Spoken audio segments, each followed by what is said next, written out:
Queridos, vamos abrir as nossas Bíblias Sagradas no livro de Cantares, capítulo número 5, e nós vamos ler do 9 ao 16. Diz assim: que é o teu amado, mais do que outro amado.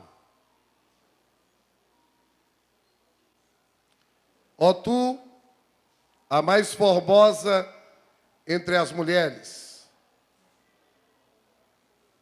que é o teu amado mais do que o outro amado, que tanto nos conjuras. O meu amado é alvo e rosado, ele é o primeiro entre 10.000. A sua cabeça é como ouro mais apurado. Os seus cabelos são crespos, pretos como corvo. Os seus olhos são como das pombas junto às correntes das águas. Lavados em leite, postos em engaste. As suas faces são como um canteiro de bálsamo, como flores perfumadas.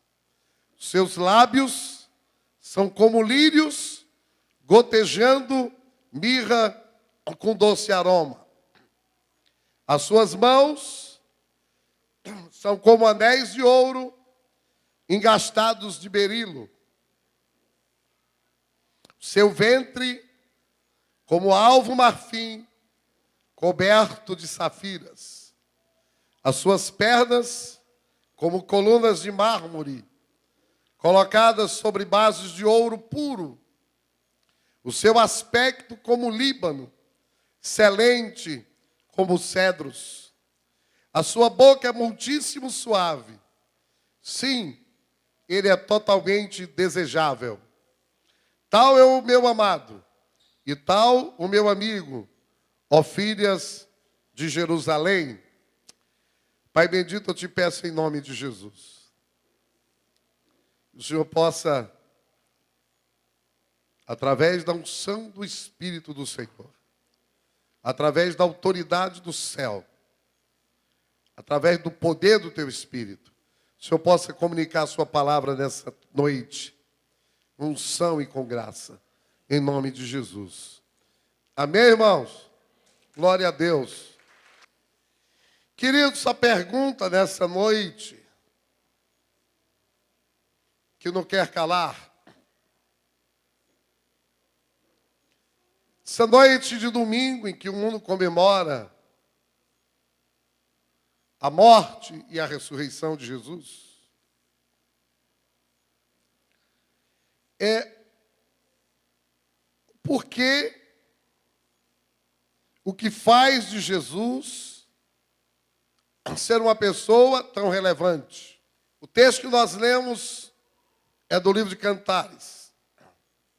Cantares é um livro da Bíblia Sagrada, do Velho Testamento, faz parte dos livros poéticos. Salmos, Provérbios e Cantares. Cantares, na verdade, é uma poesia de amor, em que existem nessa poesia o amado e a amada. Existe nessa poesia a noiva e o noivo. Existe nessa poesia o esposo e a esposa, que é uma simbologia, de Jesus como noivo e a igreja como a noiva. E dito isto, nesse entendimento, o texto que nós lemos no capítulo 5, as mulheres de Sião, de Jerusalém, perguntam à amada o que o seu amado tem que os outros não têm. O que o seu amado tem, o que os outros não têm. O que diferencia o seu amado dos outros? E ela começa a narrar, a descrever a diferença, as características do amado. Em primeiro lugar, ela diz que o amado, ele é alvo e rosado. O versículo 10, parte A, diz que o meu amado é alvo e é rosado. Aleluia! Põe aí na NVI. O meu amado é alvo e rosado. É branco e rosado. E engraçado que, no início do livro, diz que a amada, ela é morena, queimada pelo sol. E aí você me pergunta, pastor, eu não estou entendendo nada. Queridos, a Bíblia diz em Cantares que a igreja, que a alma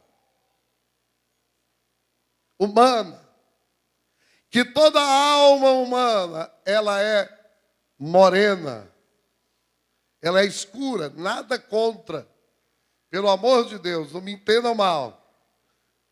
Aqui não tem nada de discriminação com os escurinhos. É apenas uma maneira de nós entendermos que toda alma humana sem Jesus, que toda pessoa humana sem Jesus, que todo ser humano que ainda não casou com Jesus, não reflete a clareza, a brancura e o ardor que Jesus reflete. Jesus é alvo nosso amado, porque Ele é puro, porque Ele é inculpável, porque Ele é santo, porque Ele não tem mácula. O alvo aqui fala de santidade. E Ele é rosado, Ele é vermelho, porque o vermelho aponta para o sangue dEle na cruz. Aleluia! O vermelho aponta para a redenção, para aquilo que o sangue dEle faz comigo e com vocês, purifica, limpa. A Bíblia diz que ainda que eu seja vermelho, da cor do escarlate, o sangue de Jesus faz com que eu fique mais alvo, mais alvo, mais alvo, mais alvo, mais alvo do que a neve. Louvado seja Deus por isso. Aleluia! Ela continua narrando e ela diz que ele é destacado. No verso 10b diz, ele é o primeiro entre 10.000. Querido, Saul tinha grande estatura. Mas o Jesus que nós servimos, a amada está dizendo que ele se destaca.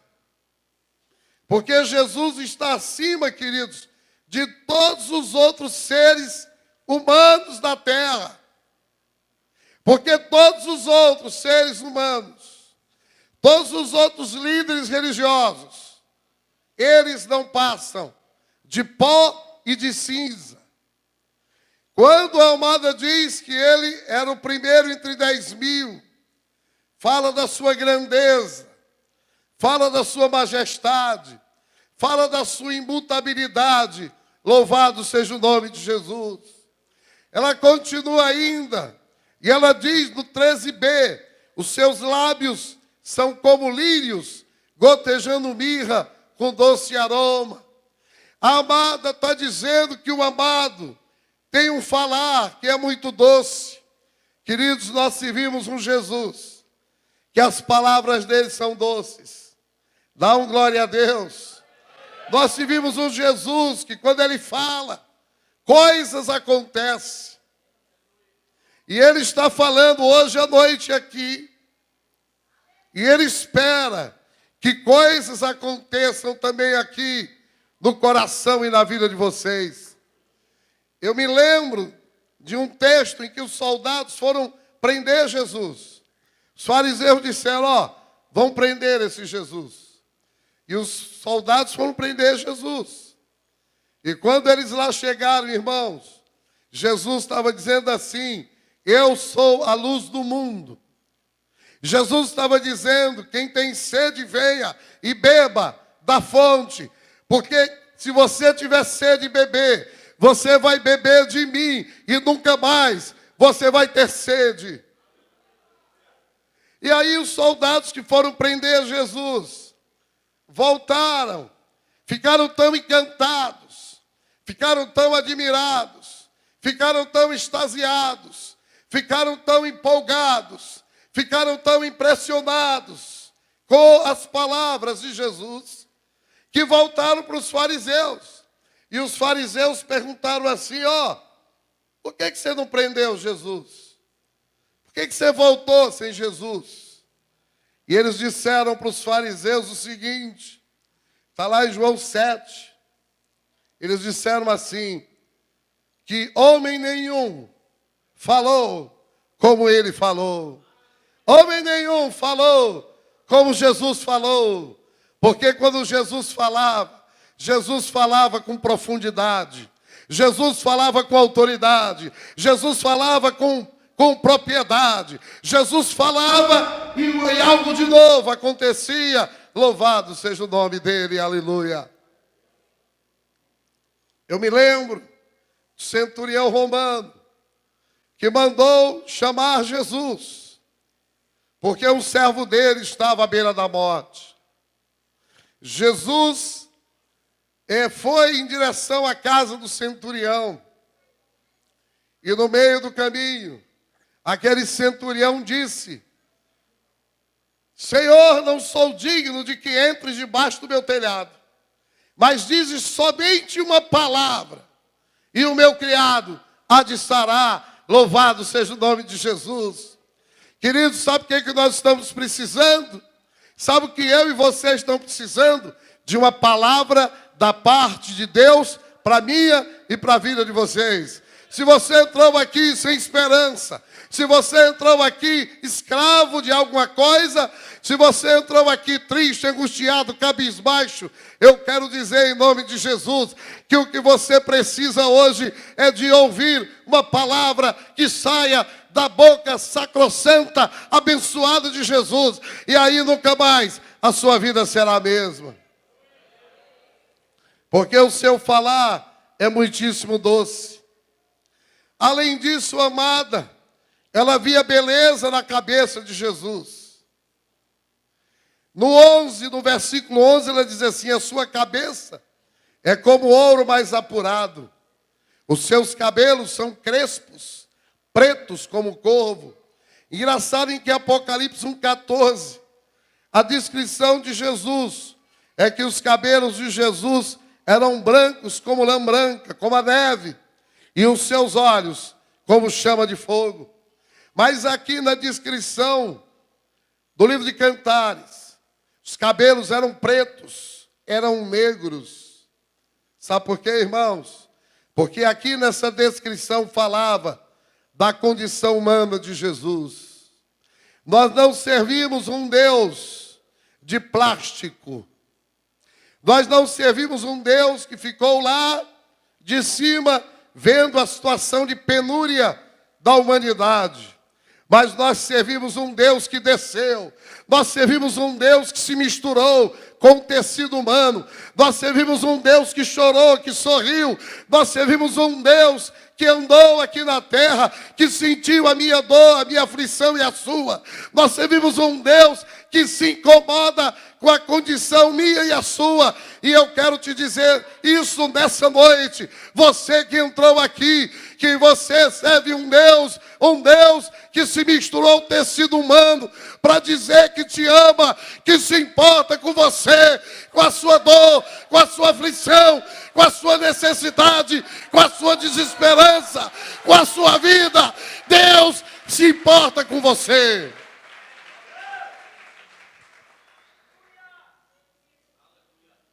A amada fala ainda a respeito do olhar de Jesus.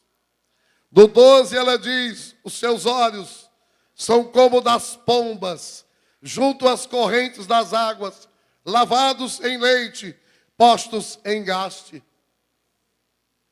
Queridos, o olhar de Jesus é capaz de quebrantar o coração mais duro.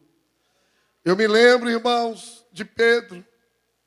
A Bíblia diz que antes que o galo cantou, Pedro negou 3 vezes a Jesus. Pedro estava ali do lado de fora da casa do sumo sacerdote. Jesus estava sendo interrogado lá dentro, na noite do dia anterior em que ele foi crucificado, possivelmente na terça-feira, porque Jesus não foi crucificado na sexta-feira. Porque se fosse na sexta, ele tinha ressuscitado sábado, domingo e segunda. Ele teria ressuscitado, irmãos, lá para a terça de manhã. Mas se Jesus ressuscitou no início do terceiro dia, e o terceiro dia foi domingo, o primeiro dia da semana, Jesus foi crucificado na quarta-feira. Portanto, na terça-feira à noite, Pedro, depois que ele negou a Jesus 3 vezes, ele estava ao redor de uma fogueira, e a Bíblia descreve que Jesus saiu dali, e que Jesus colocou os olhos nos olhos de Pedro. Pedro olhou para Jesus, e Jesus olhou para ele. Jesus não disse uma palavra, só o olhar penetrante de Jesus fez com que Pedro quebrantasse, arrependesse de ter negado, de ter abandonado, de ter dado as costas para Jesus. Jesus está olhando para você, meu filho. Jesus está olhando para você, Senhor. Jesus está olhando para você, adolescente, jovem, que me escuta nessa noite. E o que Jesus espera de você, ao olhar para você, é que você, nessa noite, quebrante, se arrependa, desça, se humilhe na presença dEle e receba dEle o perdão, a cura, a libertação e uma vida que só Ele é capaz de lhe dar. Louvado seja o nome de Jesus.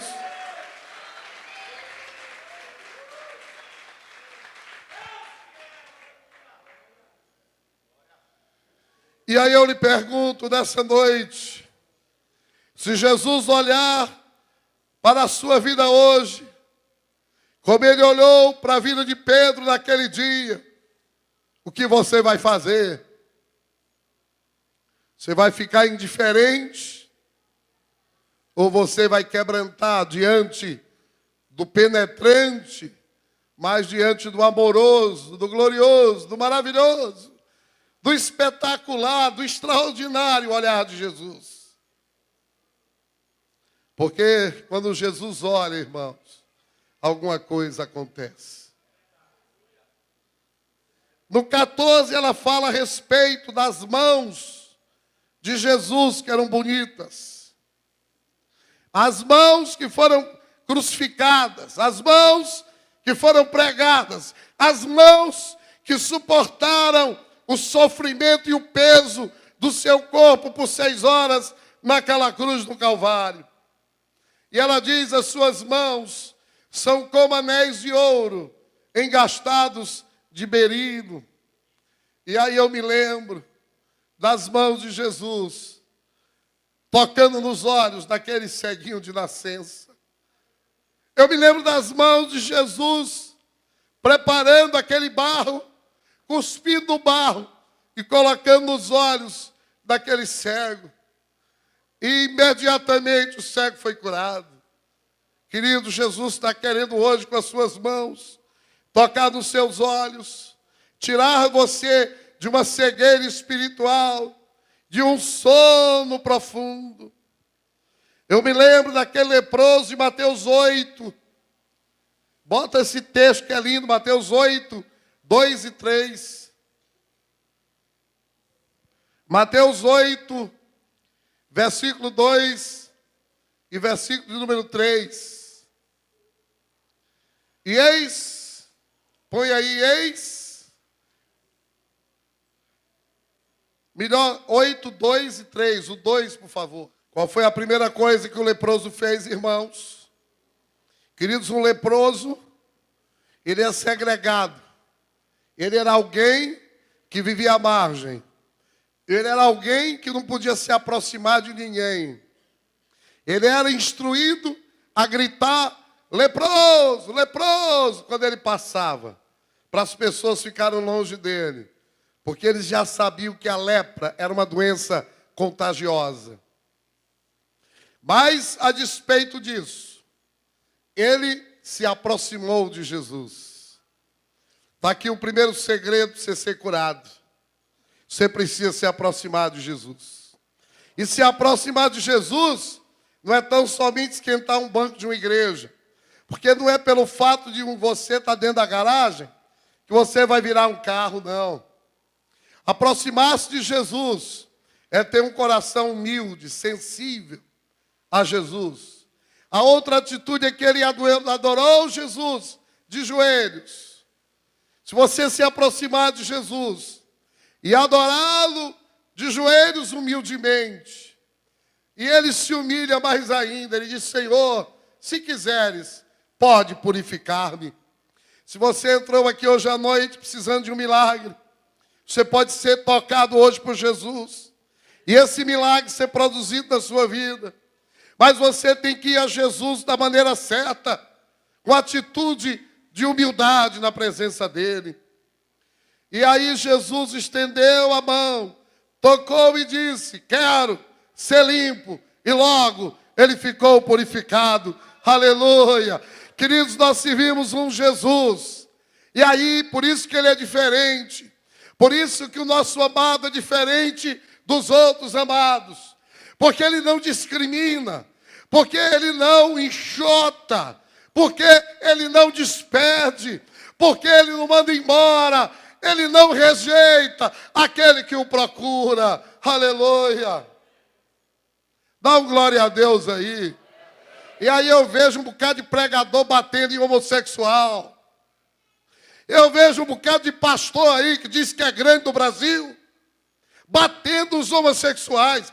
Irmãos, vocês acham que não tinha homossexual, prostituição na época de Jesus? Sim ou não? Lógico que tinha. Jesus foi acusado de comer com eles. Jesus veio para os doentes. Essa igreja existe para os doentes desta nossa geração. E quando entrar os doentes por essas portas, nós não vamos rejeitar, nós vamos abrir, nós vamos abraçar, nós vamos amar, nós vamos tocar, e virtude vai sair da nossa vida, e eles serão transformados, curados, libertos e mudados pelo poder que há do toque do Senhor na vida deles. Tem que ficar batendo, não. O nosso inimigo não são as pessoas. Nosso inimigo é o diabo. Nós temos que amar as pessoas como elas são, como elas estão, como elas chegam. E nós temos que aplicar fé a vida inteira, que elas vão mudar, que Jesus vai purificar, que Jesus tem o poder para transformá-las. Nós não podemos ficar pressionando aqui as pessoas. Porque a Bíblia diz que o Espírito Santo de Deus convence. Nós não servimos um Deus que bota a goela abaixo, não. Não é debaixo de pancada, não. A Bíblia diz que não é por força e nem por violência. Assim diz o meu Espírito. Não é batendo as pessoas e amando-as. É tocando nelas. Elas sentindo o nosso amor, a nossa ternura, o nosso carinho, o Espírito de Jesus que está em nós e através de nós. Mas eu pergunto nessa noite, o que Jesus significa de verdade para mim e para vocês? Por que eu não estou hoje aqui pregando sobre Maomé, sobre Kardec, sobre Buda? Queridos, tudo que a humanidade realizou nesses 2 últimos séculos ela o fez à sombra da pessoa de Jesus. A pintura, eu estive lá em Roma, na Capela Sistina, onde os cardeais escolhem o Papa. Irmãos, o teto inteiro. Michelangelo, não foi Michelangelo? Que pintou, irmãos, tem mais de 500 anos, coisa mais linda. Lindo demais. Quem inspirou aquele pintor foi Jesus. Escritores, músicos, compositores. Queridos, o cristianismo, ele é importante em todas as áreas do conhecimento humano. Queridos, Jesus é ímpar, porque ele veio do seio do Pai para o seio de uma mulher. Ele é ímpar porque ele curou multidões sem um só remédio. Ele é ímpar porque ele nunca escreveu um livro. Mas se pegassem todos os livros que se escreveram a respeito de Jesus, a respeito dele, as bibliotecas do mundo inteiro não caberiam. Nunca ele compôs um hino, mas ele é tema de muitas músicas e canções cantadas em todas as línguas, em todas as raças, em todos os credos e em todas as cores. Queridos, Jesus nunca chamou um exército para si. Ele nunca municiou um soldado, ele nunca tomou um fuzil, ele nunca tomou uma espada, contudo, nenhum comandante em toda a história da humanidade arregimentou, chamou, teve a seu serviço mais soldados do que Jesus, e soldados que vencem os seus inimigos sem disparar um só fuzil, sem disparar um só tiro, só com o poder da oração, só com o poder do amor, só com o poder da palavra, só com o poder do Espírito de Deus. Aleluia!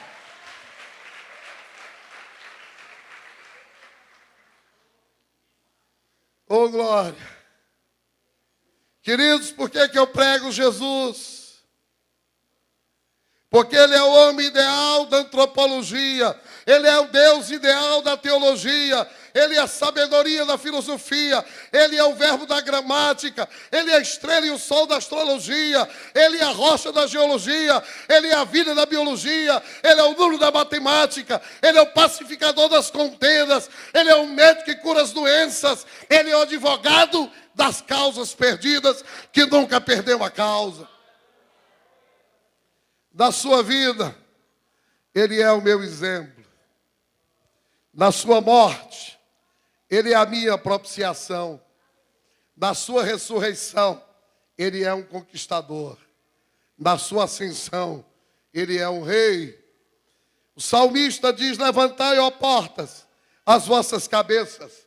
Levantai-vos, ó entradas eternas, e entrará o Rei da Glória. Quem é o Rei da Glória? É o Senhor forte e poderoso, o Senhor poderoso na guerra. Levantai, ó portas, as vossas cabeças. Levantai-vos, ó entradas eternas, e entrará o Rei da Glória. Quem é o Rei da Glória? O Rei da Glória, irmãos, é o Yeshua Mashiach, é o Deus forte, é o Senhor dos exércitos. Esse é o Rei da Glória. Se Jesus na sua morte é a minha propiciação, se Jesus na sua ressurreição, ele é um conquistador, se Jesus na sua ascensão, ele é rei, Jesus na sua intercessão, ele é o sumo sacerdote, que está constantemente na presença do Pai, sem mácula nenhuma, intercedendo, chorando, com gemidos inexprimíveis diante de Deus, pela minha vida e pela sua vida. Louvado seja o nome de Jesus. Querido, Satanás não pôde matá-lo. Herodes não pôde vencê-lo. A morte e o sepulcro não pôde retê-lo. Porque ele é um sacerdote maior do que Arão. Ele é um líder maior do que Moisés. Ele é um comandante maior que Josué. Ele é um mestre mais sábio que Salomão. Ele é um rei maior que Davi. Ele é um profeta maior que Elias. E ele é um amigo mais íntimo do que Jonas. Louvado seja Deus por isso. O que há de especial em Jesus é porque ele nasceu como ninguém nasceu. Jesus não entrou no mundo como eu entrei. Jesus não entrou no mundo como você entrou. Para eu nascer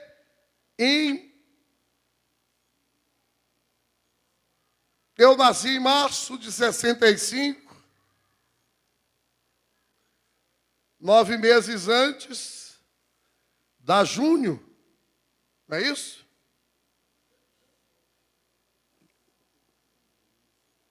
Isso. Julho de 64. A mamãe teve que ter um relacionamento sexual com meu pai para eu nascer. Mas Jesus não foi assim. Jesus não nasceu de uma forma natural. Jesus nasceu sobrenaturalmente. Queridos, foi através de uma menina de 15 anos de idade. Uma menina chamada Maria. Aleluia! O anjo apareceu para ela. Em sonhos, a ela e a José. Diz para José, filho de Davi, não temas receber a Maria, tua mulher, porque o que nela está gerado é do Espírito Santo. E darás à luz um menino, e chamarás seu nome Jesus, porque ele salvará o seu povo dos seus pecados. Eis que a virgem conceberá e dá à luz um filho, e chama-lo pelo nome de Emanuel, que traduzido é Deus conosco. Queridos, Jesus nasceu de forma sobrenatural. Além disso, Jesus é o resultado de 20 séculos de expectativa profética na terra. Isaías 9,6 diz, porque um menino nos nasceu, um filho se nos deu, e o principado está sobre os seus ombros, e chamará o seu nome Maravilhoso. Dá um glória a Deus aí. Maravilhoso. Jesus é maravilhoso. Jesus é maravilhoso para mim. Jesus é maravilhoso para você. E se você está aqui hoje à noite e ainda não provou, eu posso lhe dizer, prove, porque eu lhe asseguro, Jesus é maravilhoso. Além disso, ele é conselheiro. E eu lhe pergunto nessa noite, quem está lhe aconselhando? Quem é o seu conselheiro? A quem você está dando ouvidos? Quem está lhe influenciando? E eu tenho uma sugestão para você. Se não for Jesus, que Deus tenha misericórdia da sua vida. Mas se for Jesus, fica tranquila, fica tranquilo, porque Ele é conselheiro. Você está com dúvidas? Vá para Jesus. Você está sem esperança, sem saída? Pergunte para Jesus, que Jesus tem todas as respostas para a sua vida. A Bíblia diz que Ele é Deus forte, Ele não é um Deus pequeno, é um Deus forte. É o Pai da eternidade, é o Príncipe da paz. Ali, queridos, que tinha dentro de Maria, era o sêmen de Deus. O infinito estava enclausurado naquele pequenino ventre. Queridos, Jesus ainda era criança e fez um rei estremecer. No seu nascimento, ele atraiu reis. Na sua meninice, ele confundiu os sábios. Ele viveu e ele falou como ninguém. Queridos, ao transformar e multiplicar pães e peixes, ele era Senhor sobre os átomos. Ao transformar água em vinho, ele era Senhor da alquimia. E ao andar sobre as águas, ele quebrou a lei da gravidade, porque ele é Deus. E mais ainda, ele morreu no meio e no seu lugar. E ele ressuscitou. Não mais está aqui aquele que você procura com todo poder e glória na face da terra. Eu não prego Buda, irmãos. Porque Buda quer dizer iluminado. E Jesus quer dizer a luz do mundo, aquele que ilumina. Dá glória a Deus. Buda recebe luz. Jesus é a própria luz. Eu não prego Mahatma Gandhi, grande líder da Índia, porque ele disse, se eu morrer, eu fracasso. E Jesus disse assim, eu vou morrer e a vitória está na minha morte.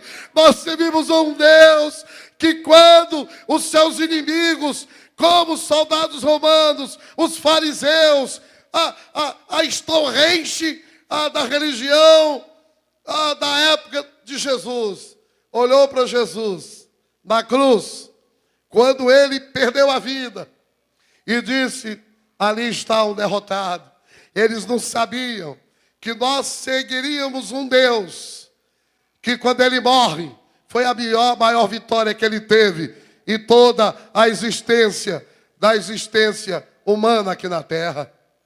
Ele diz, a minha vida ninguém a toma de mim, eu a dou, e no terceiro dia eu ressuscitarei, e nem Herodes, e nem Caifás, e nem Anás, e nem ninguém segura a minha vida, pois o meu mandato eu recebi do meu Pai. Lá no Getsemane ele disse, Pai, se possível passa de mim esse cálice, mas se não for possível, cumpra em mim, faz em mim a tua vontade. E foi da vontade de Deus, porque Deus amou o mundo de tal maneira, que Ele deu, que Ele deu, que Ele deu, que Ele deu, que Ele deu, para mim e para você. Jesus, Ele deu o seu Filho, para que eu e vocês não perecêssemos, mas que tivéssemos a vida eterna. Queridos, quando Jesus morreu na cruz, aconteceram 4 coisas, em 4 locais diferentes. No céu, Satanás foi vencido. Aleluia! No inferno, Satanás foi vencido. No céu, o cântico do Cordeiro foi introduzido. No universo, houve uma reconciliação das coisas que estão em cima com as coisas que estão embaixo. Mas o que é melhor vem agora. Há um 4º lugar. Quando Jesus morreu na cruz, dentro do seu peito e do meu peito, dentro do meu e do seu coração, o mal foi extraviado de uma vez só. E a graça de Deus, a plenitude da graça sobre graça, entrou na minha vida e na sua. Por isso é que eu posso viver na terra em meio a homens perversos, e eu posso ter um coração cheio de amor. Eu posso viver na terra em meio de homens prostitutos, e eu posso viver na mais plena santidade. Eu posso viver na terra em meio à injustiça, à dor, e eu posso ser um homem que Deus usa para expressar a justiça dele na terra, porque tudo isso é ação da graça de Deus. O pecado, a maldade foi retirada do meu e do seu coração, e Jesus implantou um novo coração. Ele tirou um coração de pedra e ele colocou um coração de carne, um coração sensível. Por isso é que agora eu e vocês, nós somos novas criaturas em Cristo Jesus, o Senhor. Dá uma glória a Deus, meu irmão. Aleluia. Por isso é que ele fez de um pecador como eu, um santo. Por isso que só ele pode transformar, pode mudar, pode libertar. Só ele pode dar esperança. Queridos, Deus forma. O pecado deforma. A escola informa. Mas só Jesus transforma. Aleluia! Quem é Jesus? Para João Batista, ele é o Cordeiro de Deus que tira o pecado do mundo. Para Natanael, ele é o rei de Israel. Para Zacarias, ele é o sol nascente. Para Maria, ele é o meu salvador. Para os samaritanos, eles disseram, este é verdadeiramente o salvador do mundo. Para Pedro, ele é o Cristo, o Filho de Deus vivo. Para Paulo, é aquele que nele subsistem todas as coisas. É o primogênito de toda a criação. Pois aprove a Deus nele que tudo residisse em Jesus, toda a plenitude da divindade. Para o escritor de Hebreus, ele é o sumo sacerdote de toda a humanidade, sem mácula, sem culpa, separado dos pecadores e feito mais alto que os céus. Para João, ele é a propiciação dos nossos pecados. Para o Pai, ele é o Filho amado e que nele tem um prazer. Para os anjos, ele é o alfa e o ômega, é o princípio e o fim, é o Senhor dos senhores e é o Rei dos reis. Aleluia! Sem o mundo, sem Jesus, o mundo não teria chegado até aqui. Pedro diz, para que iremos nós? Onde estão as respostas, queridos? As respostas estão em Jesus. Os ensinos da filosofia grega não evitasse que ela entrasse em decadência.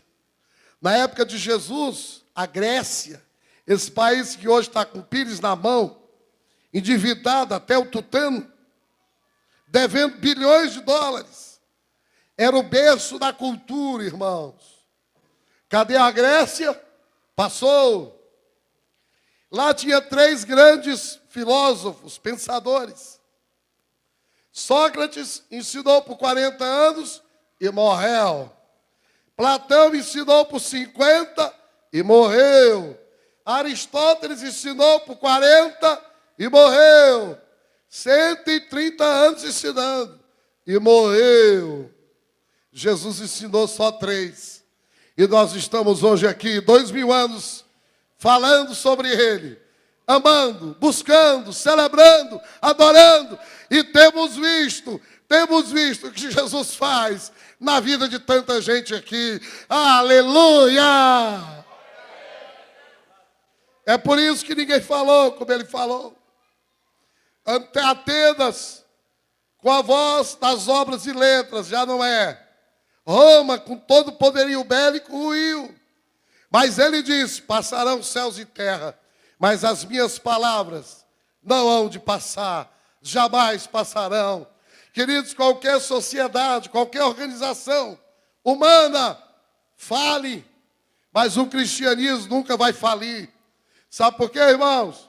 Porque ele disse, eu edificarei a minha igreja. O edificador, o construtor, o mantenedor, o projetor, o provedor da igreja não é outro senão Jesus.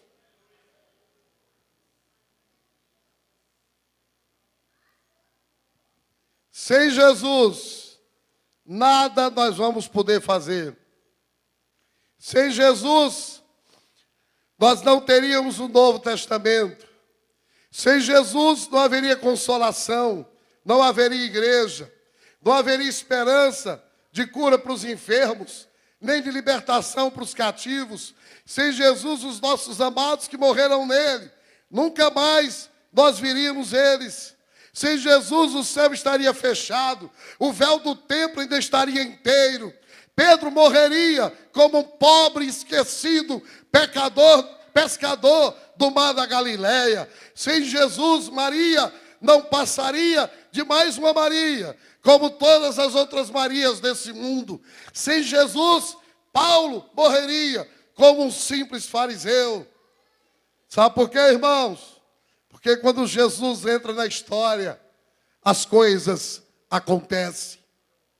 Dá um glória a Deus aí. Quando Jesus pega uma Maria, quando Jesus pega uma Moisés, eu quero agradecer a Deus pela vida de todos vocês. Mas hoje eu quero agradecer pela vida da Moisés e a Deus. Pode aplaudir a Jesus. Dá um glória a Deus. Moisés, presente você me deu. Edificou a minha vida. Não só eu li naquela terça-feira à noite, eu chamei meus filhos para ler com eles, os pequenos. E eles ficaram perguntando o que era aquilo. E eu fiquei explicando para eles. E eu quero dizer, Moisés, que vidas como a sua, olhando para você, vale a pena. É pouco que eu tenho passado. E eu glorifico a Deus e quero lhe agradecer por aquele presente que você me deu. Eu estava precisando ouvir e ver aquilo ali. E eu vou botar num quadro, vou botar lá no meu quarto, para quando eu me levantar de manhã e tirar tempo com meu Deus, eu me lembrar que vale a pena investir na vida de pessoas, que Jesus ainda é vivo, que Ele é capaz de pegar uma Moisés, de pegar todos que estamos aqui, de transformar Marias e Joãos e Dias Júnior e quem quer que seja, o fulano e a fulana, não interessa. Porque quando Jesus entra numa vida, irmãos, quando Ele entra na história, tudo nele é glória. Dá um glória a Deus aí. Jesus entra na história mais triste. E quando Ele entra, tudo é glória. Da encarnação à crucificação, da ressurreição à ascensão, tudo nele é glória. Ele veio da glória em glória. Ele perdoou voluntariamente, morreu vicariamente, ressuscitou visivelmente, ascendeu vitoriamente, voltará triunfantemente em glória para arrebatar uma igreja gloriosamente, que vai morar para sempre na glória do Senhor, na glória do Altíssimo. Aleluia! Quando eu falo de Jesus, eu não falo de um Deusinho pequeno, não. Eu falo de um Deus forte. Eu não falo de um cometa de Harley. Eu falo do sol da justiça. Eu não falo de uma célulazinha. Eu falo do cabeça. Eu não falo do senhorzinho. Eu falo e eu prego do Rei dos Reis, do Senhor dos Senhores. Eu não falo de um soldadinho. Eu falo do almirante dos almirantes, do Rei dos Reis, do comandante dos comandantes, do general dos generais, do campeão dos campeões. Quando eu falo de Jesus, eu falo do melhor, eu falo do maior, eu falo do santo, do grande, do puro, do eterno, do verdadeiro, do imortal, do real, do verdadeiramente sensacional. Quando eu penso em Jesus, eu nunca penso embaixo, eu penso em cima. Eu não penso em morte, eu penso em vida. Eu não penso naquele que já era, ou naquele que era, mas naquele que era, que é e que há de vir. Eu jamais penso em desistir. Eu somente penso em lutar, em vencer. Eu não penso em fracasso, eu penso em sucesso. Eu não penso em mais um, eu penso no último, aleluia. Mas você está hoje à noite aqui, e você pode dizer assim, mas pastor, o senhor não sabe como é que eu estou aqui nessa manhã, nessa noite. Você diz, pastor, o senhor não sabe como é que eu estou hoje à noite. Pastor, eu não sou ninguém.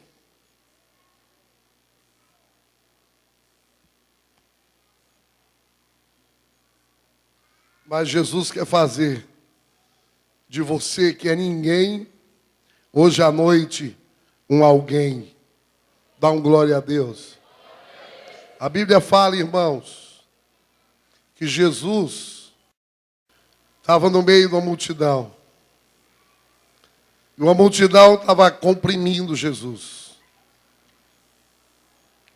E ele disse, alguém me tocou. Havia uma mulher estava há 12 anos com fluxo de sangue. Aquela mulher era um ninguém. Nem nome a Bíblia dá a ela. Mas quando ninguém toca em Jesus, imediatamente vira um alguém. Dá um glória a Deus aí. Se você está hoje e diz que não é ninguém, Jesus quer lhe dar uma identidade de alguém. Aleluia! Você diz hoje à noite, eu sou ordinário. A partir de hoje, Jesus vai entrar na tua vida e você será extraordinário. Você diz, pastor, eu sou um zero. A Bíblia diz Jesus diz, eu e o Pai somos um. Bota um na frente. Então, um na frente de um 0 vira 10. Se você botar Jesus na frente da sua vida, de 0 você vai virar 10. 10 no casamento, 10 no emprego, 10 no trabalho, 10 em casa, 10 na vida, 10 na igreja, 10 na célula, 10, 10, 10, 10, 10, 10 e 10. Querido, você pode dizer, eu não sei. Aí eu te digo, mas ele sabe. Você diz, hoje à noite eu não posso. Mas ele te diz, eu te digo, ele pode. Você diz, hoje à noite eu não sou. Mas eu te digo que eu conheço alguém que é. Aleluia! Queridos, o músico morre, mas a música permanece. O poeta se vai, mas a poesia fica. O artista perece, mas a arte permanece. Um dia, se eu não for arrebatado, vai demorar muito, irmãos. Eu vou, mas Jesus vai ficar.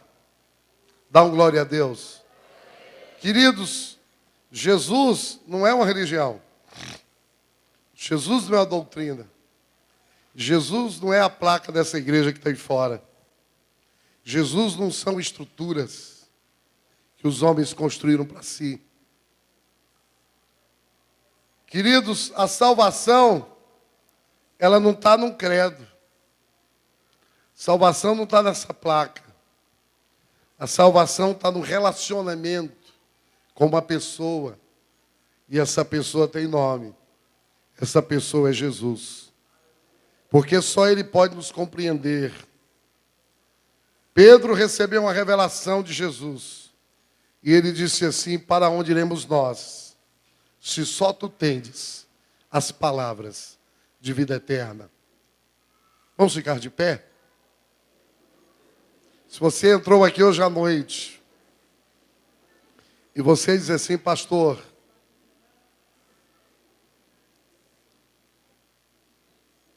eu entrei aqui hoje, como ninguém. Eu entrei aqui hoje à noite, como ordinário. Eu entrei hoje à noite, me sentindo um 0. Essa palavra foi para você.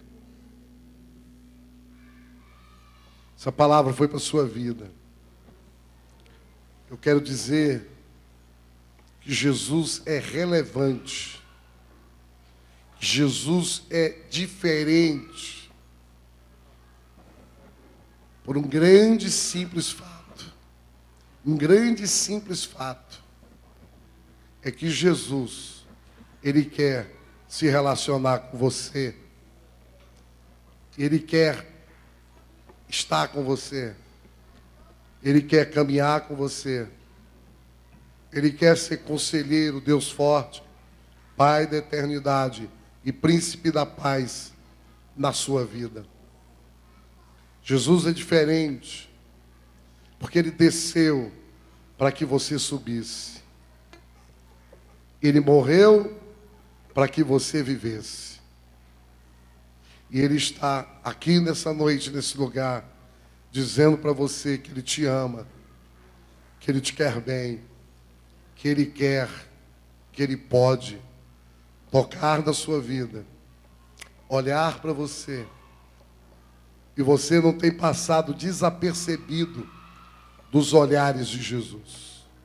E você não está longe ao ponto dele não poder lhe tocar nessa noite, ao ponto dele falar com você. Enquanto nós estivermos adorando a Jesus, se você hoje quer se render aos pés de Jesus, fazer aquilo que aquele leproso fez, ir a Jesus, se humilhar, se prostrar e adorar, você pode fazer isso hoje.